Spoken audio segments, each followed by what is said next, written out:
जारशेले भरलेले देव.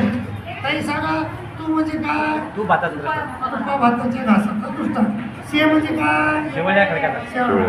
तू शे. पा म्हणजे पा. त म्हणजे तू शे. पा त. का म्हणजे कान वाचराचा. आणि वे म्हणजे वेळूचा. आणि जारशेले वाळू. जारशेले वाळ कशावर गेलाय दृष्टांत? जरट. म्हणजे संसारात तू एवढा जरट झाला. तो जरट जारशेने भरलेले भक्तिजन आणि देह नसलेले कर्म असे तीन म्हणजे जो अनाधिकार आहे. तर पहिला अनाधिकार आपण पाहता. तर आपल्याला पहिला अनाधिकार तो असा आहे की काय सांगितलं देवानं? एक आई असते आणि एक लेकरू असते त्या आईला. तर ते लेकरू बाहेरून